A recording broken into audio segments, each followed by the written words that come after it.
6 de la mañana, 37 minutos. Saludamos a esta hora a Carolina Arbeláez, representante de la Cámara en Cambio Radical. Representante Arbeláez, gracias por darnos unos minutos. Buenos días. Buenos días para toda la mesa y para toda la audiencia. Gracias por la invitación.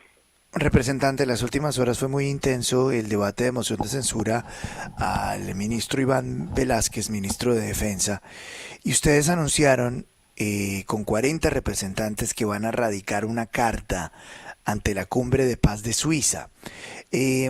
¿Por qué? ¿Qué dice la carta? ¿Qué es lo que van a explicar en esa misiva? Pues bueno, básicamente lo que pretendemos con esta carta, Luis Carlos, es pues poner en conocimiento de la cumbre, pues que ya terminó, pero que por supuesto para nosotros es importante que estos países que participaron conozcan la situación de orden público que estamos viviendo en nuestro país. Y no solamente eso, sino la comunidad internacional en general. También Suecia, que fue quien recibió a Gustavo Petro con una agenda también para hablar de paz. Es importante que tanto la embajada de Suecia como también en Suiza conozcan cuál es la verdadera situación que estamos viviendo de orden público en el país, porque tenemos un presidente que se va de gira por el mundo a hablar de paz total, a pedirle a la Unión Europea que saque al ELN de la lista de terroristas, mientras el ELN promueve constituyentes, y resulta que aquí nuestro país está ardiendo y estamos viviendo una situación muy compleja en materia de seguridad. Entonces esto es más como pues un llamado a la comunidad internacional a que no siga creyendo pues todas las mentiras. El presidente Petro falta la verdad y está más concentrado en pronunciarse sobre los problemas internacionales o los conflictos internacionales que ponerse al frente de lo que está pasando en el territorio colombiano. Doctora Arbeláez, le saluda William Calderón. ¿Le satisfizo la respuesta del ministro?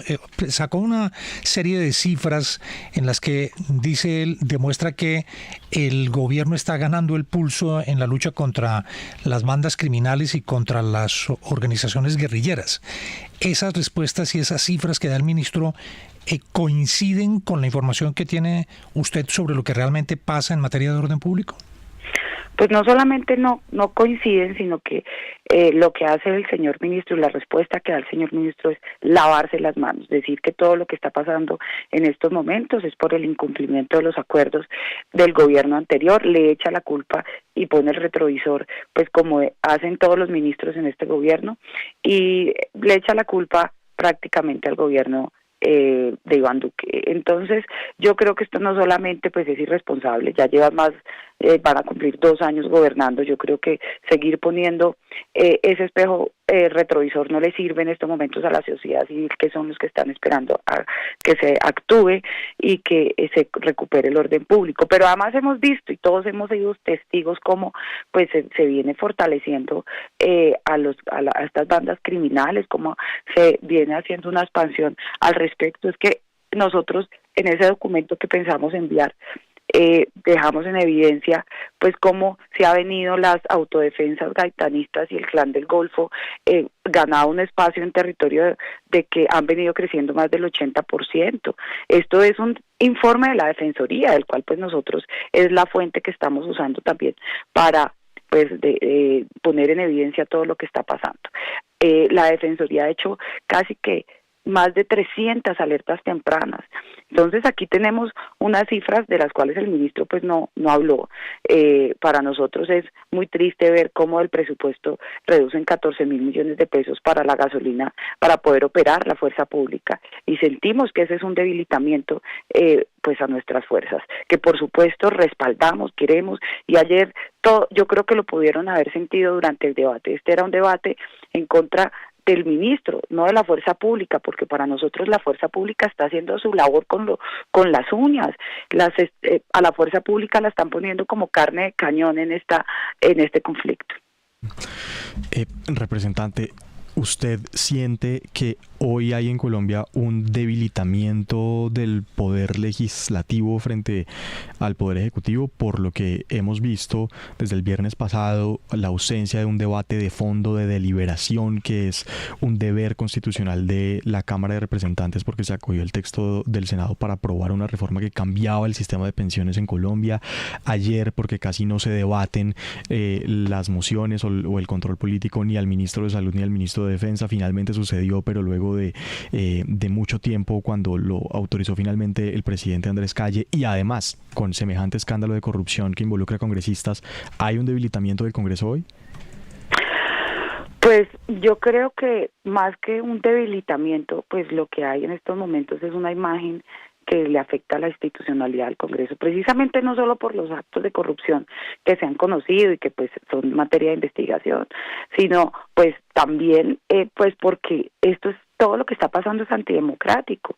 Y para mí de verdad que es muy triste y es muy frustrante lo que pasó con la reforma pensional, de no haber permitido que viéramos el debate. Es que la oposición tenía más de 200 proposiciones que no pudimos debatir, que no pudimos presentar, sabiendo que todavía teníamos el tiempo para hacerlo, darnos la oportunidad, no solamente a la oposición, a muchos representantes que tenían radicadas proposiciones, creo que eran más de 900 según el gobierno nacional, y no solamente eran de la oposición, sino de muchos otros representantes. No se permitió ese debate, esa deliberación. Dicen que después que quisimos pues con jugaditas pues atravesarnos en el debate, que con recusaciones, que con impedimentos. Los impedimentos son es la naturaleza, es lo que siempre pasa en todo proyecto de ley. Es más, le cuento, ayer durante el debate de moción de censura al ministro de Salud estaban presentando impedimentos los representantes, no sé si con el ánimo de dilatar o con el ánimo que no se diera esta moción y este debate, pero estaban presentando impedimentos, porque esa es la naturaleza del Congreso, que los congresistas, si sienten que se declaran impedidos, presenten, y que sea la plenaria la que resuelva y acepte o rechace estos impedimentos. Doctora Carolina, buenos días. La saluda Juan Lozano. Yo creo que el que también estaba impedido era el presidente Calle para presidir esas sesiones y no aceptaron ese impedimento. Yo creo que eso de la pensional va a caer en la Corte. Pero vamos al tema de seguridad. Los colombianos tenemos la sensación de que mantienen a la fuerza pública replegada, que es como si la tuvieran amarrada, como si no la dejaran salir y como si estuvieran debilitándola en su misión para garantizar la vida de los colombianos en todo el territorio nacional. ¿Qué les dijo el ministro sobre esa sensación de fuerza pública maniatada?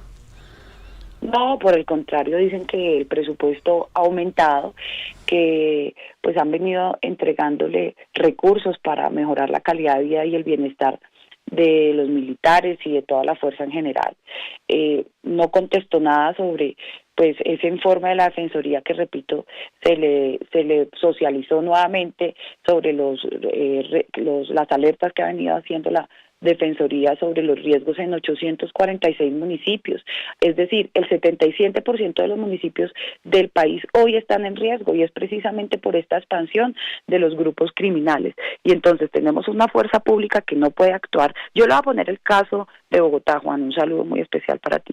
Y es el caso puntual de Bogotá. Y es que, al parecer, lo que están haciendo en Bogotá es no permitiendo que el ESMAD salga a las calles a defender a la población civil y a la ciudadanía. Esto es gravísimo ante las amenazas, ante las alertas. Yo me pregunto, ¿qué va a pasar el 20 de julio? Que supuestamente están convocando marchas, la izquierda está convocando marchas también, otros sectores de la población, de la oposición, y entonces si no va a estar el ESMAD acompañando estas marchas.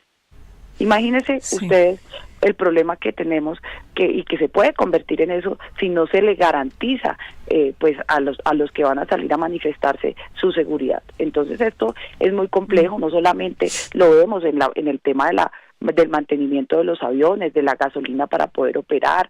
Hemos escuchado con mucho dolor a muchos soldados pidiendo auxilio, pidiendo ayuda, y esta es una delincuencia, unos bandas criminales, unos delincuentes y terroristas que se están modernizando. Es que vimos ayer cómo un dron bomba cayó en el Cauca. que fue la noticia que salió. Y entonces, ¿qué está haciendo la fuerza y qué está haciendo el Ministerio de Defensa para también darle los elementos y las herramientas a la fuerza pública? Precisamente, ustedes radicaron 4 mociones de censura, entre ellas la del ministro de la Defensa, también el ministro de la Salud. No recuerdo cuáles son los otros 2 ministros que también les radicaron una moción de censura, y nada de eso prospera. Ahí es donde hablábamos de la debilidad de la oposición, un gobierno con todos esos problemas que usted está enumerando, un país con todos esos problemas que usted está contándonos, y un gobierno con unas bajas índices de popularidad, unos ministros absolutamente débiles, y no pasa absolutamente nada en el Congreso de la República. No son capaces de adelantar una moción de censura. ¿Qué es lo que está pasando en el Congreso, en la Cámara de Representantes? ¿Está absolutamente cooptado por el gobierno? Darcy, un saludo muy especial para ti también.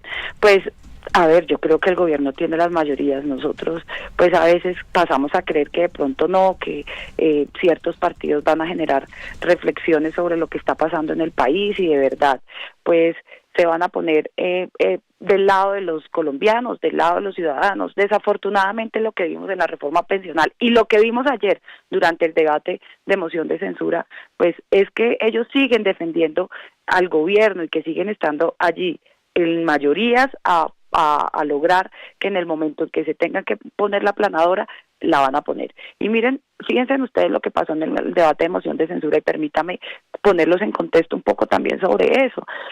Se citó al debate de moción de censura al señor ministro por todo lo que está pasando en el FOMAC, con la salud de los maestros. Finalmente escuchamos en muchas conversaciones al señor ministro ser el que lideraba precisamente el cambio de modelo. Y ayer que citamos al señor ministro, no solamente querían con jugaditas intentar que no se diera ese debate, diciendo y aduciendo que esto no era pertinente ni procedente, y el señor ministro de Salud al final le tocó responder, y no respondió absolutamente nada, sino que se paró a darnos una cátedra de ley quinta y a decirnos que él no tenía por qué contestarnos y que él no iba a contestar, y salió y se fue de una forma grosera, de una forma de verdad con el país. Es que aquí es un irrespeto con los colombianos, no con nosotros que finalmente estamos ahí diario dando la pelea, sino con los colombianos y con los maestros que están esperando una respuesta. Y quién es él realmente, entonces, si no es el ministro, el responsable de todo lo que está pasando. Y es que ahí pudimos evidenciar cómo la corrupción que supuestamente ellos tanto denuncian al interior del modelo anterior, pues hoy con estos mismos contratistas son los que están implementando el nuevo modelo. Entonces es un gobierno incoherente que no le gusta dar explicaciones, que quieren lavarse las manos todo el tiempo.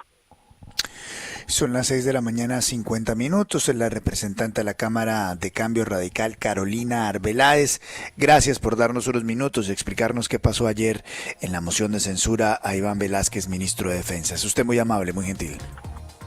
Gracias, Luis Carlos, y gracias a toda la mesa.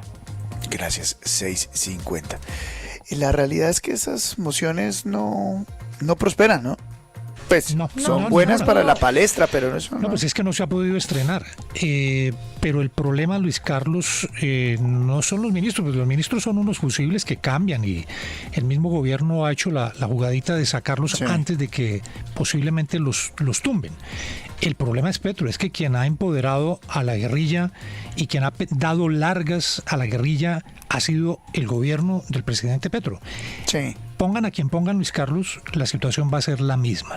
No va a cambiar absolutamente nada.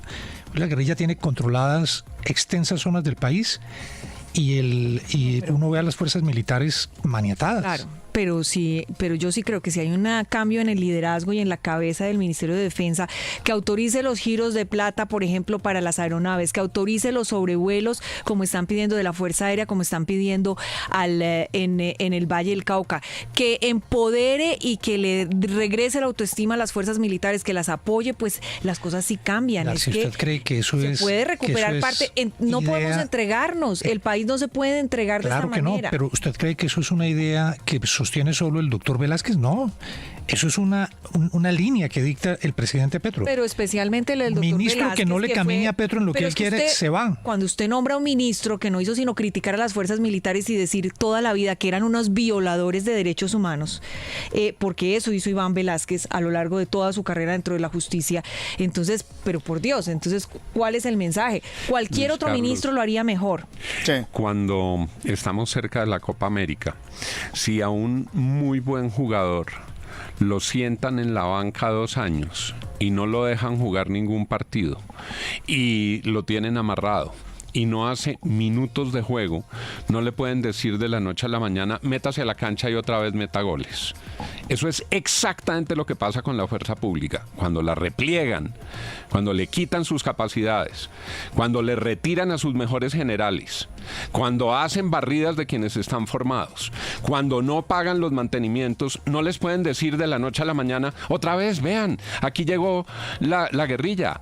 Hay que tener un ejercicio permanente de fortalecimiento de la fuerza pública para proteger no a los ricos de Colombia, al pueblo de Colombia, Luis Carlos. ¿Quiénes son los más martirizados? Los ciudadanos más humildes de todas esas veredas y de todos esos municipios. ¿Quiénes son los martirizados con el terrorismo en el Cauca? Esos no son los más pudientes de Colombia. Es la gente humilde que votó por Petro. Es la gente humilde de esos departamentos que esperaba un cambio. ¿Y qué se encontró? Un cambio, pero para fortalecer el terrorismo. Eso es lo que es muy grave. Colombia tuvo, doctor Lozano, Luis Carlos, compañeros, Colombia tuvo el ejército más profesional y más preparado comparativamente con todos los países de América Latina. Hoy, este ejército que tenemos, yo creo que difícilmente podría contener situaciones en otros países. Estamos perfectamente rebasados, avasallados por la guerrilla y por la delincuencia. Y eso no tiene ninguna otra explicación. Al ejército, a las fuerzas militares se le ataron las manos.